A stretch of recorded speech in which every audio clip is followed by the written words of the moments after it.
आप सभी का अपने चैनल हेल्थ आर मेडिसिन पर बहुत बहुत स्वागत है। आज अपन बात करते हैं जीरोप्थेलामिया की।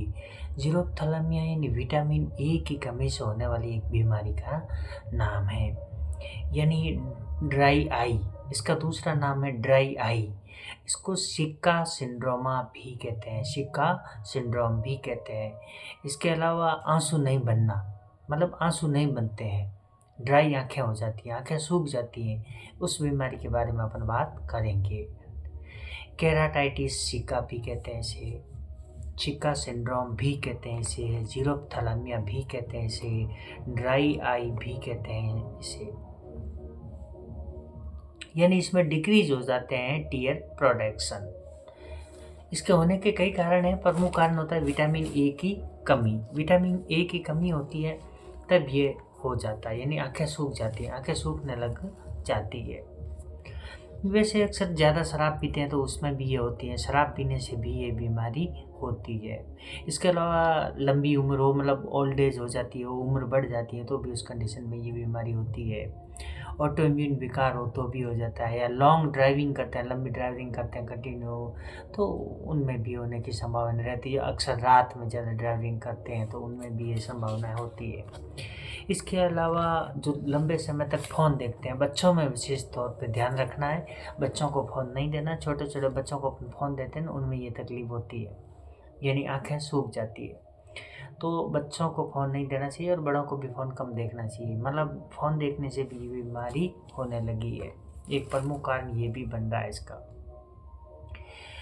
तो इसमें अपन जब ये ऐसी बीमारी हो जाए, ऐसा लगे, तो डॉक्टर के पास जाना चाहिए, आँखों के डॉक्टर को दिखाना चाहिए। ऑप्थेल्मोलॉजी विभाग में दिखाते हैं तो उसमें क्या होता है, कृत्रिम आंसू लगाते हैं, विटामिन ए की पूरक देते हैं, या कॉर्निया ट्रांसप्लांट करते हैं। ये और एज में होते हैं ना, ओल्ड एज में, तो उनके लिए ऐसा किया जाता है। या बच्चे वगैरह हो तो उनको भी अगर ज़्यादा कुछ हो तो फिर विटामिन ए पूरक दी जाती है, और भी जो उसी ट्रीटमेंट होता है वो दिया जाता है। इसके अलावा ये विटामिन ए की जो खुराक लेते हैं ना, उसको भी विशेष सावधानी से लेना होता है, अपनी मर्ज़ी से नहीं लेना होता है। बच्चे, छोटे बच्चे होते हैं 9 महीने से, यानी 9 महीने से ये विटामिन ए की खुराक भी प्रारंभ की है। अक्सर 1970 में WHO के द्वारा ये शुरू हुआ था। 9 माह प्रारंभ होते ही ये खुराक शुरू की जाती है, और 5 वर्ष तक, यानी बच्चा 5 वर्ष तक का होता है ना, 9 महीने से लेके 5 साल तक के बच्चे को ये खुराक पिलाई जाती है। मतलब 9 खुराक पिलाई जाती है। ये 9 खुराकों का डोज आता है विटामिन ए का, तो वो अपने बच्चों को ज़रूर पिलाना चाहिए। जो आंगनवाड़ी केंद्र पे पिलाया जाता है, गवर्नमेंट के सभी अस्पतालों में पिलाया जाता है, ये ध्यान रखना होता है। इसके अलावा एक, मतलब ये एक नेत्र रोग बीमारी है, विटामिन ए की कमी से होने वाली बीमारी है, जो आँखों में सूखापन हो जाता है, नाइट ब्लाइंडनेस हो जाता है, मतलब रतौंधी हो जाती है, और कॉर्निया यानी आँखों की बाहरी परत को नुकसान पहुंचा सकता है ये बीमारी। इसके अलावा अंधेपन का खतरा बढ़ जाता है जब भी ये बीमारी होती है नहीं, आँखों में मतलब पानी ख़त्म हो जाना जिसको बोलते हैं अपनी भाषा में। तो ये जैसे नाइट ब्लाइंडनेस होता है, मतलब रतौंधी हो जाती है ना, तब सावधान हो जाना चाहिए, दिखाना चाहिए।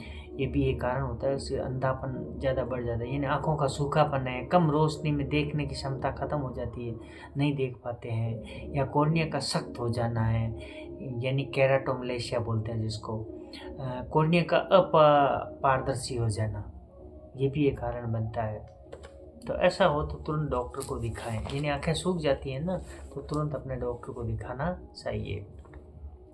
विशेष तौर पे ध्यान रखना है, गाजर का सेवन कीजिए, आम खाइए, शकरकंद खाइए, केला खाइए, पालक खाइए, पपीता खाइए, मेथी खाइए, दूध दही पनीर खाइए।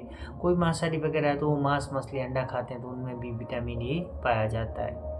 लेकिन एक बात का ध्यान रखना, फ्रीज का कोई आइटम नहीं लेना होता है। इसके अलावा मीठे पेय होते हैं ना, वो नहीं लेने होते हैं। मीठे पेय होते हैं वो विटामिन ए की कमी कर देते हैं, जैसे कोला है, जूस है, चिप्स भी नहीं खाते हैं। मक्का है तो मक्का का भी सेवन करने से विटामिन ए की कमी होती है, ये भी ध्यान रखना है। ब्रेड ना लेने, ब्रेड वगैरह हो तो वो भी नहीं खाना चाहिए।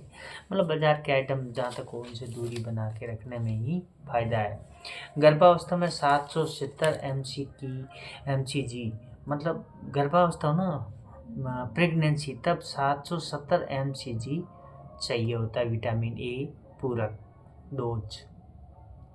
ब्रेस्ट फीडिंग करवा रही है माँ तो उसको 1300 mcg प्रतिदिन चाहिए होता है विटामिन ए पूरक, यानी विटामिन ए की मात्रा चाहिए होती है। और अधिक लेने पे भी इसका नुकसान होता है, उसका भी बताऊंगा, ध्यान रखना है। वैसे पुरुषों को 900 mcg चाहिए, पुरुष लोग हैं उनको 900 mcg चाहिए प्रतिदिन, और महिलाओं को 700 mcg चाहिए प्रतिदिन। छोटे बच्चे हैं जैसे 1 से 3 वर्ष तक के हैं तो उनको 300 mcg चाहिए, और 4 से 8 का है, मतलब 4 साल से लेकर 8 साल तक का बच्चा है तो 400, और 9 से 13 साल का है तो 600 mcg विटामिन ए की ज़रूरत प्रतिदिन होती है। डॉक्टर के सलाह अनुसार ही विटामिन ए की दवा लेनी चाहिए, अपनी मर्जी से कभी नहीं लेना चाहिए। विटामिन ए के साइड इफ़ेक्ट भी बहुत होते हैं, जैसे मसूड़ों से खून आ जाना, बाल गिर जाना यानी गंजापन आ जाना, मुंह सूखना, होठ सूखना, इसके अलावा होठ फट जाते हैं, तो ये सब होते हैं विटामिन ए की अधिक डोज लेने से, तो उसमें अपन को ध्यान रखना है, परहेज रखना है। आज के वीडियो में इतना ही, थोड़ा तबीयत ठीक नहीं था तो नेक्स्ट अगले वीडियो में कुछ और बताएंगे।